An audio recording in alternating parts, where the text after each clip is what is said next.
step 2 for you in the problem where you were setting up the ledger pages for each one of the accounts from the chart of accounts. Account name, account number, and if we had a beginning balance, we would just write balance here and then put the number in.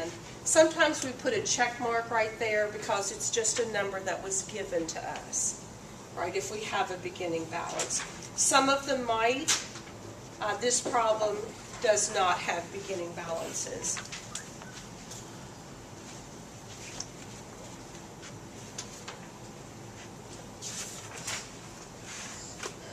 Let's look at the first transaction. Abby Todd invested $5,000 cash in the new employment agency.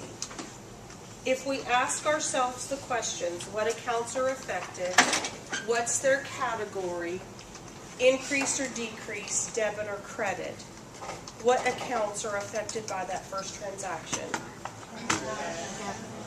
Cash and the capital. And if cash is involved, it should be easier than the other transactions. We received cash, so what was cash, a debit or a credit? It's the debit. So let's write that transaction on the first line. And to write the date on the first line, you'll put the month. It was March, M-A-R, and 1. And then put the year right up above the month. Just squeeze it in there. When we journalize, our debits go first. So cash was our debit. It's over to the left margin. And then to find out the name of the capital account, we might have to go back to the chart of accounts. And it was A. Todd, comma, capital.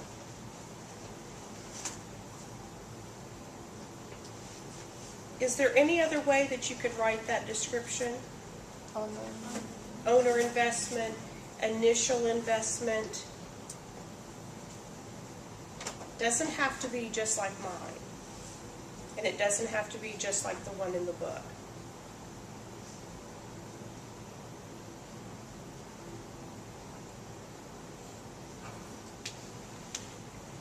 In accounting, we usually put the 2 zeros in the cents, or you can draw a line right there, a horizontal line. And for the first few chapters, we don't have any cents. Everything's an even number. So you can do the 0, 0, or just draw a line there. The pink means that you're going to skip a line. Now, before we go to the next transaction, make sure that you have a debit, make sure that you have a credit, and that they're for the same amount. And we do, don't we? So we can go on. On the 4th, we bought equipment for cash, $200. Cash is involved again. So we might not have to ask all of those ACID questions. What accounts are affected, though, for that transaction? Cash. What kind of equipment? What's the proper name for the equipment account? It's just equipment, isn't it? Okay. And you'll have to look back at the chart of accounts to know that. So your second transaction, we don't have to write March. We'll just put the day, and it was the 4th. Our debit goes first. Equipment was $200. And our cash is our credit, so it's indented about a half space.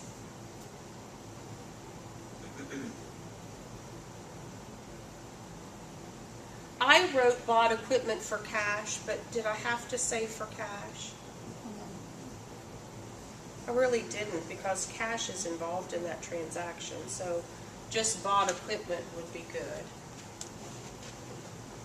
And then again, make sure that your debits and credits equal before we go to the next one.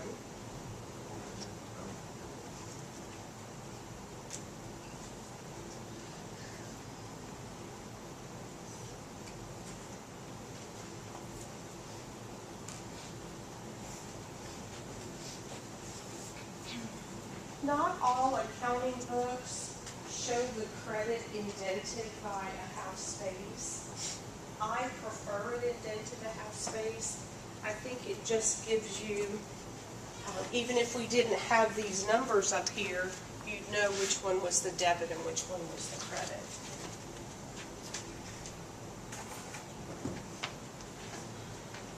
Let's skip a line and we'll go to the 5th. Earned employment fee commission $200, but payment from Blue Company will not be received until June. What accounts are going to be affected? Accounts receivable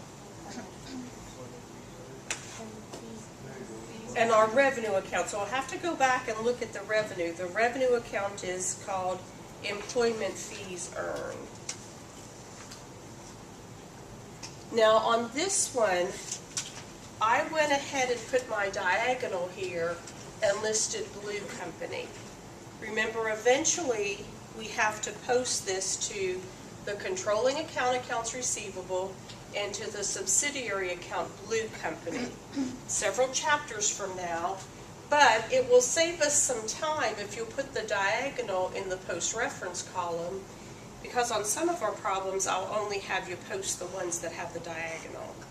Once we post, and we post several times and we're getting real good at it, we don't have to continue practicing the posting. So it kind of speeds up our problems in class if we'll just do the ones with the diagonal. $200 for each one of those. Again, your 0, 0 for the cents or a line. And then fees, what did I say? Fees on account from Blue Company. You wouldn't have to have the Blue Company since it's up there on the accounts receivable line. Are we still in balance? Check your debit and credit. Make sure you have one of each and that they equal. Isn't this easier than the T account?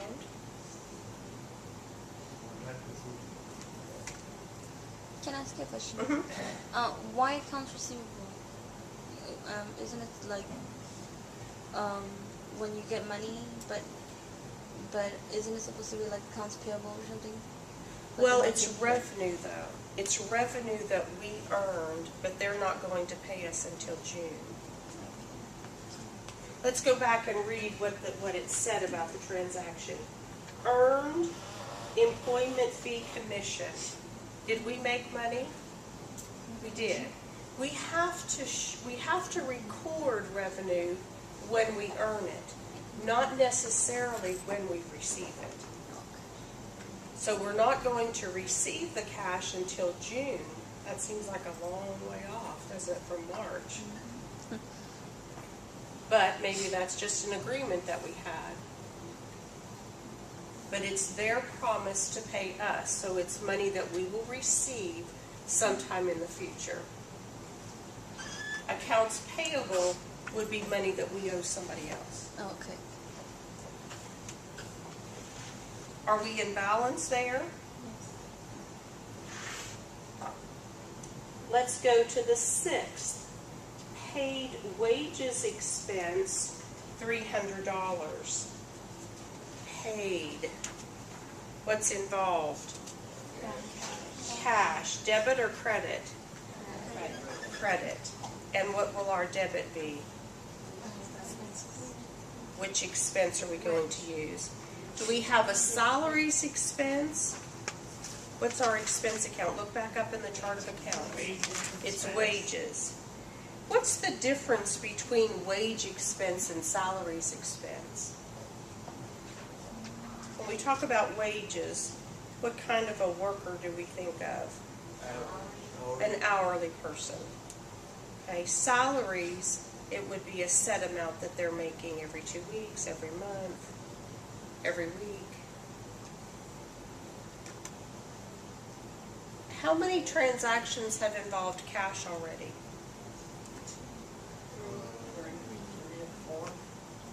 3 of them.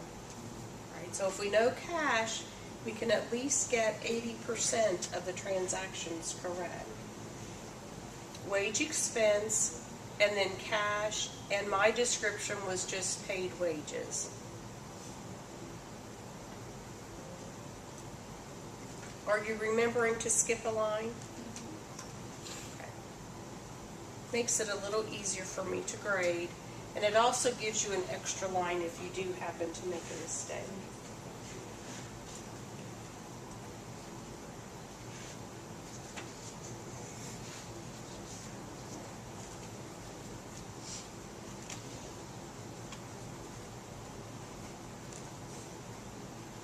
On the 7th, Abby paid her home utility bill from the company checkbook, $75. Can Abby do that? Yes, she can. We just need to record it in her withdrawal account. Cash is involved here. Was cash the debit or the credit? Credit. Credit.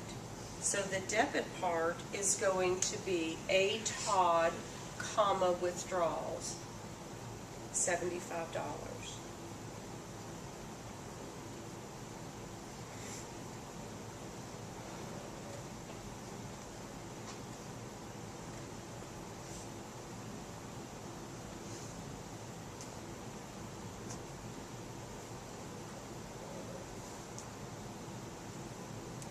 I just have personal withdrawal there. You might make another notation if you have a memorandum from Amy that said, please pay my utility bill. You could say memo on file.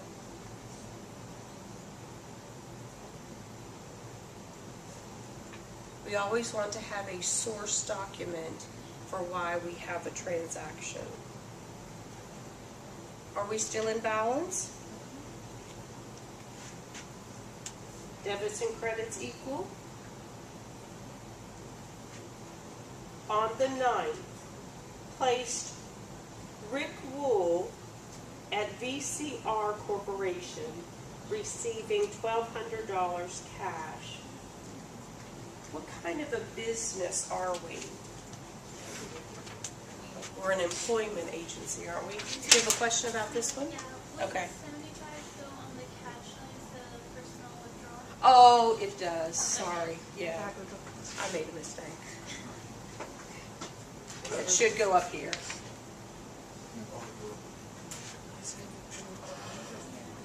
Yes.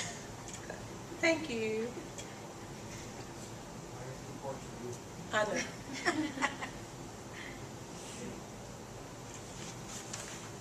Wrong line. All right, the next transaction. We received cash for placing Rick Wool at VCR Corporation. So if we received cash, what is cash? The debit or the credit? The debit. And the credit's going to be employment fees earned.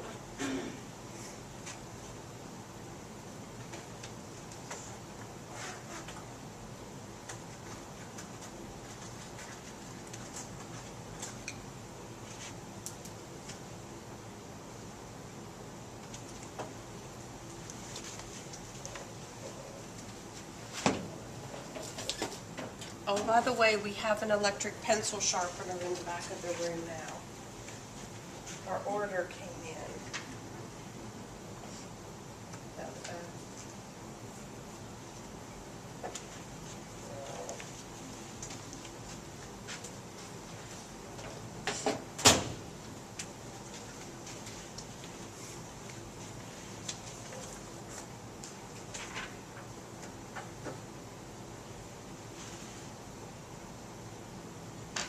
My description was just cash fees. Anybody else write something else for the description? Would you write? Revenue earned. Okay. Oh, okay, so you put the person's name, and that's fine. Maybe we want to know where we got that revenue. Mine's rather brief. And we're still in balance there. Our debits and credits equal. let's go to the 15th. Paid cash for supplies, $200. Cash is involved. Is cash the debit or the credit?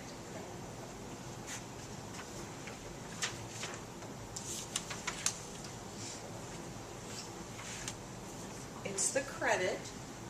Oh, I don't have my date on that one, do I? What was the date? The 15th.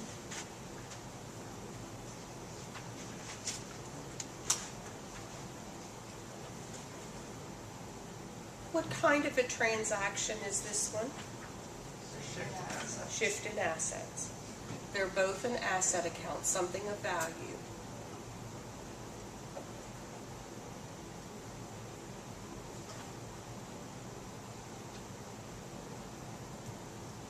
I have bought supplies. You could put purchase supplies.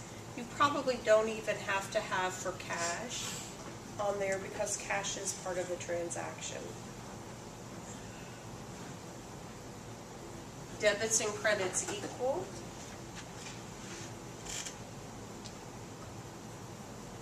On the 28th, telephone bill received but not paid, $180.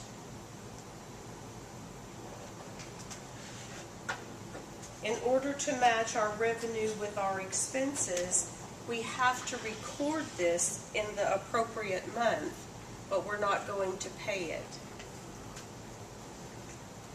If we're not paying it right now, we're making a promise to pay sometime in the future. What accounts would be affected? Accounts payable and the telephone expense. And do we have a telephone expense account? You'll have to look back at the chart of accounts. Yep. All right. If we have a telephone expense, we can use that one. What is the debit in that transaction? The expense, the telephone expense. Where's the normal balance for expenses? On the debit side. So the debit is telephone expense, accounts payable, and I drew a diagonal there because we probably have an account for whatever that telephone bill is. They didn't give it to us in the problem, and I put a diagonal in the post-reference column.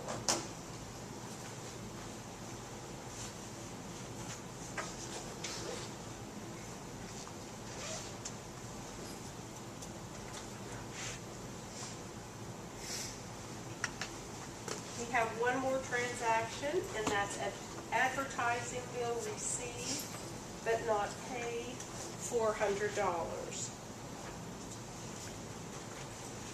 What would be our debit for that transaction? The advertising expense. And then accounts payable. And again, we don't know the name of that company. They didn't give us that.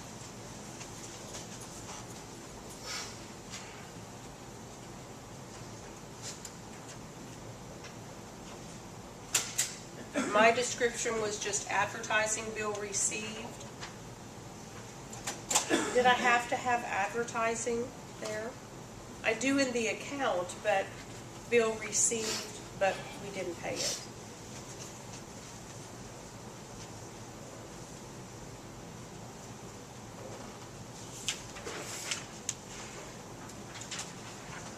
Yours should look like this. The pink is just where you've skipped a line.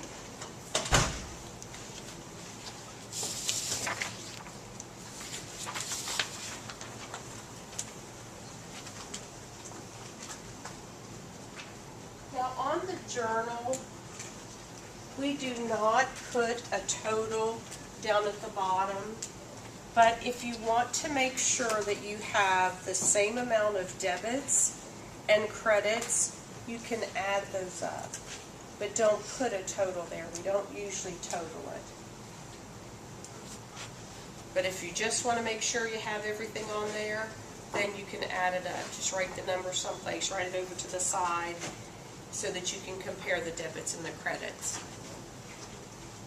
We'll do a trial balance later.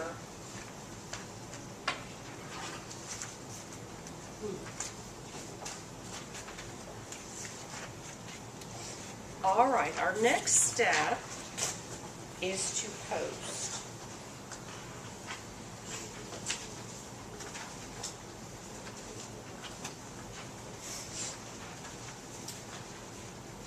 When we post, we're transferring the information from the journal to the ledger, and there's 5 steps. And I just work across on the ledger. The first thing we're going to post is for cash. So it's the date, the page number that it came from, and it said everything was coming from page 1, so GJ1, the amount, calculate the balance, and then carry that account number 111 back to the journal page. Remember, Tuesday I asked you to promise me not to write those account numbers in there until that's your last step with the posting. If we have to leave, if we have to stop, if you get interrupted while you're doing your homework, you'll know exactly where you left off with your posting. So don't try to be efficient and put all those account numbers in as you're recording the journal entries. No, it doesn't go there then. It only goes there after we transfer the information. Now, when we start using the computerized accounting, as soon as you hit the enter key, it's going to post. I'm not sure why I had this page in there, because that's what you should have already, without any numbers in there in the post reference.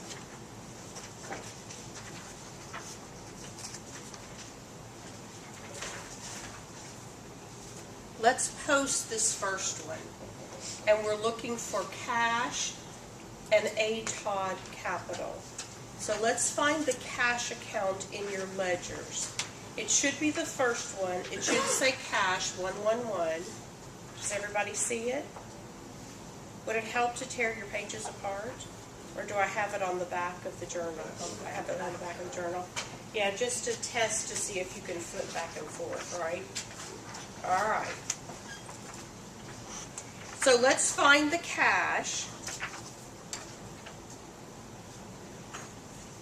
And let's write the date. It's the 1st of March. And you could put 2014.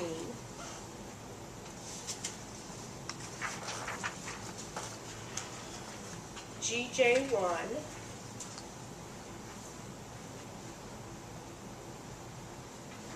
The amount was $5,000. And we don't switch sides, we're just copying it from the journal to the ledger. And then in the last 2 columns, we're just calculating our balance. So we're just bringing our number over here. This is our balance in the cash, $5,000. What account number is that? 111. So let's go back to the journal. And let's put 111 on the line where cash appears. What is that called when we put GJ1 and 111 back in the journal? Cross-referencing. So we could look at the journal and we'll know exactly what account we put that in, 111. We could look at the ledger page for cash and know that it came from the journal page 1.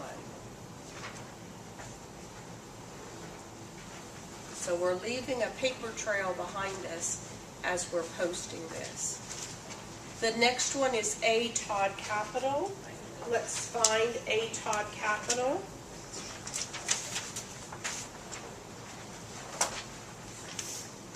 That account number is 311. Did everybody find it? It's the first one, so we need to write the month and the year and then the date. It was the first. We don't need anything in the explanation column right now. We'll use that later. It came from General Journal, page 1, so GJ1 in the post reference. Was a credit amount for ATOD Capital, $5,000. And then the last two columns are just your balance. So carry over the balance for ATOD Capital, $5,000.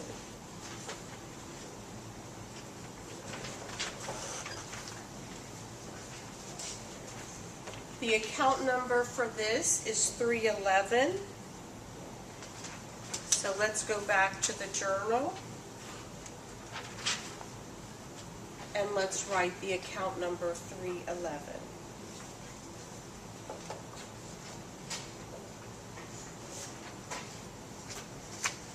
Posting is not hard, it's just time consuming. Probably can get a little boring. So when we're doing some demos in class, I don't make you post everything.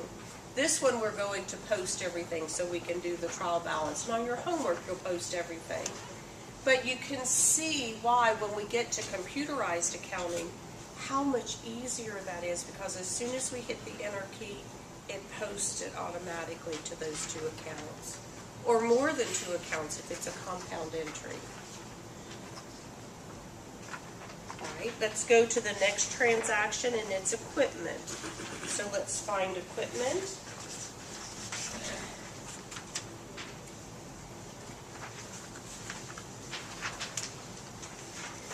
That account number should be 141. And it's the first one we've recorded, so we need the month and the year. It was the date of the 4th. It came from GJ1.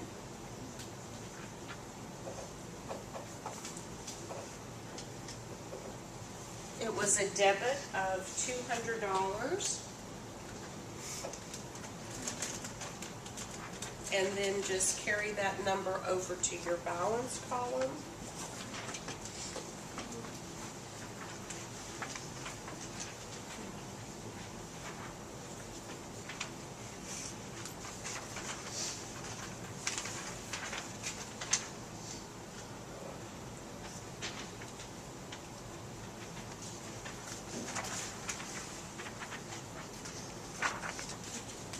Go back to your journal and let's put our account number in there, 141.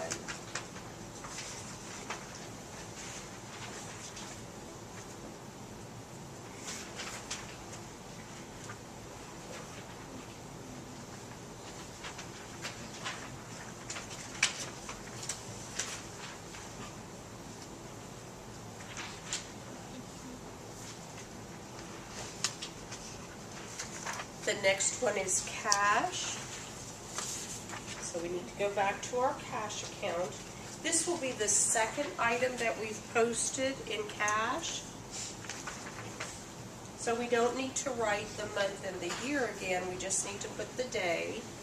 And it was the 4th, GJ1. It was a credit of $200.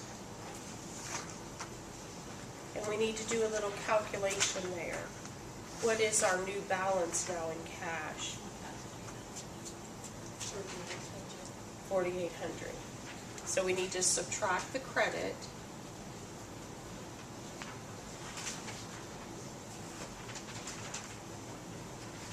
Now if we wanted to know exactly how much cash we had on the 4th, we could go to that ledger page. In computerized accounting, you would just go to cash, and you could see what our balance is. That's our balance as of the 4th, $4,800. Let's take that account number.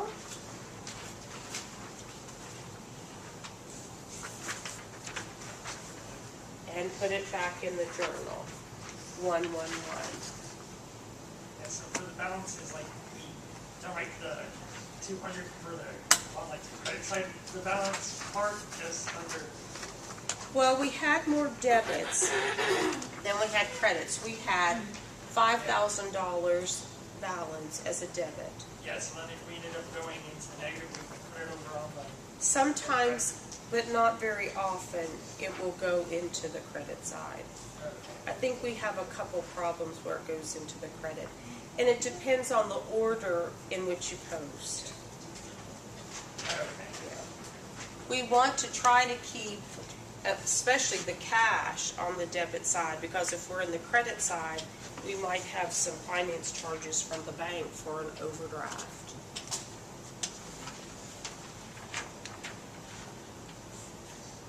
Now, we have 1, 2, 3, 4, 5, 6 more to post. If you'll go ahead and post the rest of those, and I'll come around and check them, and then we'll check all of our numbers when you're finished.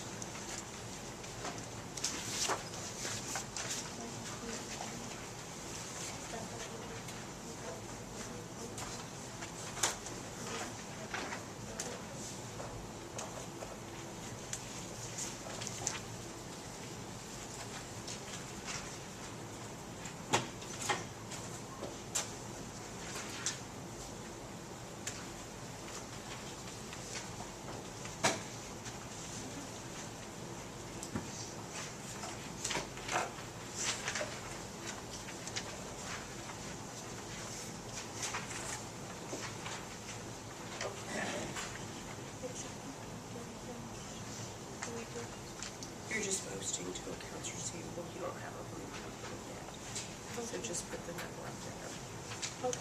When you get to the one that has the diagonal, you're only posting to accounts receivable or accounts payable. You don't have the other accounts yet.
Does anybody still need more time to post?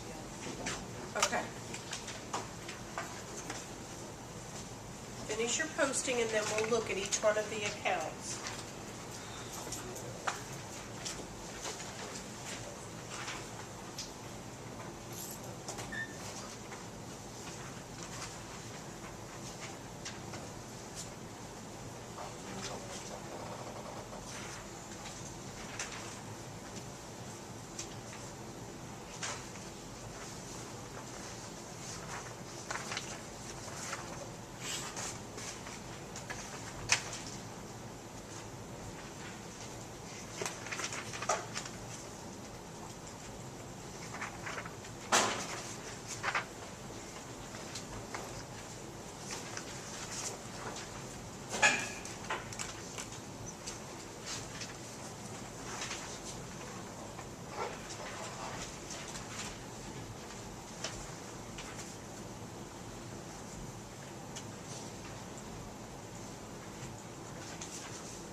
let's check the cash.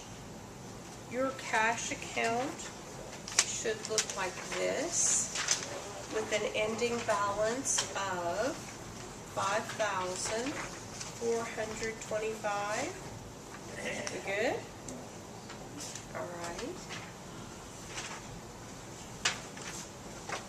Accounts receivable, we only had one transaction there, so its ending balance is 200 on the debit side. Supplies, what's its balance? 200. Equipment, 200 again. Accounts payable, 580 on the credit side. A. Todd Capital, it was just the initial investment, 5,000. The withdrawal,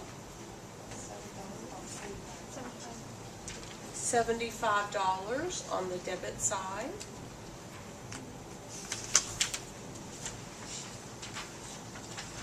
Employment fees earned, 1,400.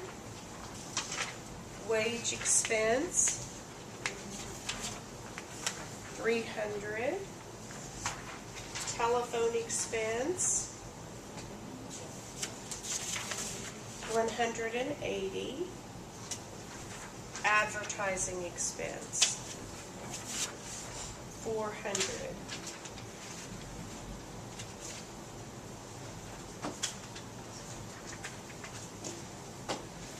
Let's see if I have my journal with all of the account numbers on it.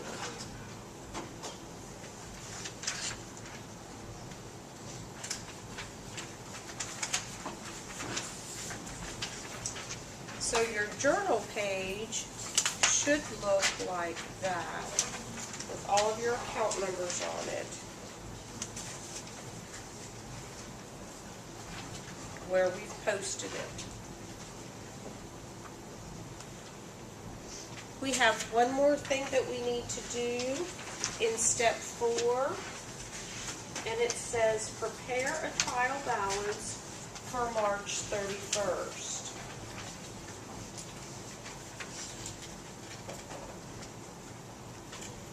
You should have a page for that. Let's look at the heading. It's the name of the company, the name of the form, and the date. I listed all of the accounts in their account number order, and I put their account numbers over to the left. Some of the trial balances will have a place for you to put the numbers. We don't use any dollar signs on this.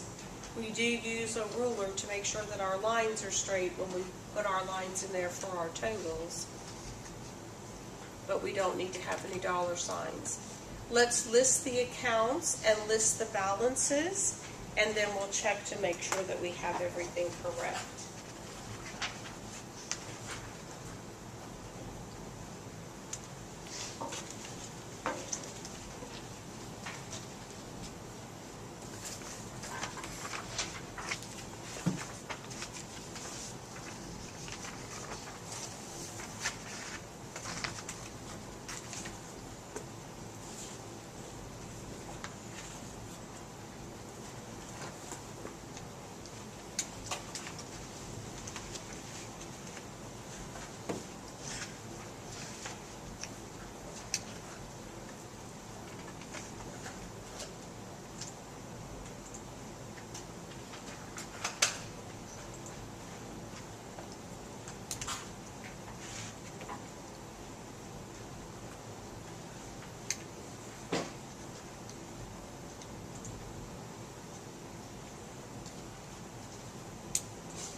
If you have your total and you want to check it, you can bring it up here and we'll check it.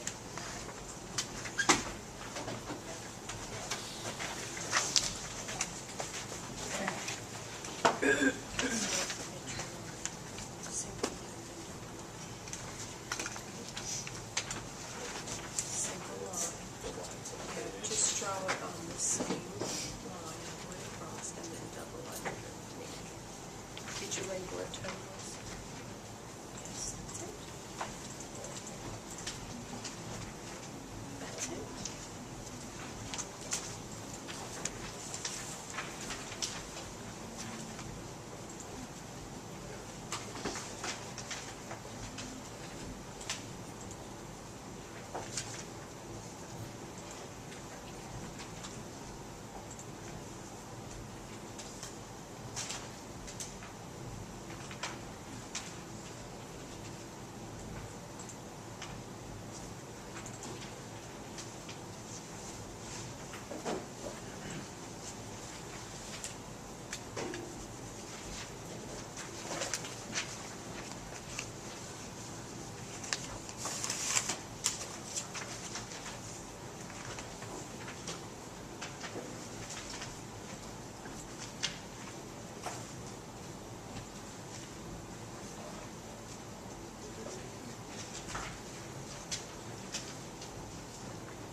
Check your totals here.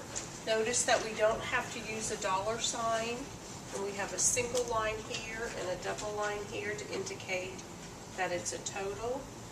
It doesn't need dollar signs, but our debits and credits equal. That concludes our demo problem. Now we still have, what, about 50 minutes left? If I don't have your tutor 1 and 2, please make sure that you finish that today, because that is due before we take our test on Tuesday. Do you have any questions about the test on Tuesday? We reviewed the other day, and I wondered if anybody has any questions. It will be the expanded accounting equation. You may use a highlighter if you want to. Bring a calculator. Put out. Your headings, you have to put your headings on your financial statements. Which financial statement has a specific date?